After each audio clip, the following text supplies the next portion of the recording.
Hi friends, എല്ലാവർക്കും എൻ്റെ വീഡിയോയിലേക്ക് സ്വാഗതം. നമുക്കിന്ന് മുളക് ചുട്ട മാങ്ങ ചമ്മന്തി എങ്ങനെ ഉണ്ടാക്കാം എന്നുള്ളതാണ് കേട്ടോ. അതായത് എന്തൊരു ടേസ്റ്റാണെന്നറിയോ ഈ മാങ്ങയും മുളക് ചുട്ട ചമ്മന്തിയും കൂടെ. ഒരു അച്ചാറോ ഒരു മുട്ട പൊരിച്ചതോ ഇതില്ലെങ്കിൽ തന്നെയും നന്നായിട്ട് നമുക്ക് ടേസ്റ്റോടെ കഴിക്കാവുന്ന ഒരു ചമ്മന്തിയാണ് ഈ മാങ്ങയും മുളക് ചുട്ട് ചമ്മന്തിയും കൂടെ. ഞാൻ ഇതിനൊരു 1.5 മുറി തേങ്ങ എടുത്തിട്ടുണ്ട്. ഒരു 7-8 മുളക്. നമുക്ക് അടുപ്പിൽ തീ കത്തിക്കാഞ്ഞതുകൊണ്ട് നമ്മൾ പപ്പടമൊക്കെ പൊള്ളിക്കുന്ന കമ്പിയില്ലേ, ആ കമ്പിയിൽ ഈ 7-8 വറ്റൽമുളക് കുത്തി ഗ്യാസ് ഓണാക്കി അതിൽ ചുട്ടെടുക്കുക ചെയ്തത്.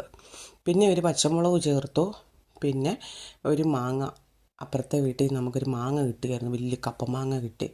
ആ മാങ്ങയിൽ ഒരു കഷ്ണം മുറിച്ചിട്ട് അതിൽ 2ആയിട്ട് പീസാക്കിയിട്ട് അതിലൊരു ഭാഗം എടുത്തിട്ട് ഇതിൽ ചമ്മന്തിക്ക് നമ്മൾ എടുക്കുക ചെയ്തത്. 4-5 കൊച്ചുള്ളി, ഇഞ്ചി, കറിവേപ്പില, പച്ചമുളക്, വറ്റൽമുളക്, ഉപ്പ് ഇത്രയും ചേർത്തിട്ട് നന്നായിട്ട് അരയ്ക്കുക. ആദ്യം ഞാനൊന്ന് നോക്കി, അപ്പോൾ അരഞ്ഞിട്ടില്ല. പിന്നെ രണ്ടാമതും ഒന്നും കൂടെ അരച്ചു. അപ്പോൾ ദാ ചമ്മന്തി നന്നായിട്ട് അരഞ്ഞിട്ടുണ്ട്. ഓക്കെ, നിങ്ങളിങ്ങനെ ചെയ്ത് നോക്കണേ. വീഡിയോ ഇഷ്ടമായാൽ ലൈക്ക് ചെയ്യണേ, സബ്സ്ക്രൈബ് ചെയ്യണേ, ഷെയർ ചെയ്യണേ, ഫീഡ്ബാക്ക് അയക്കണം കേട്ടോ. Thank you.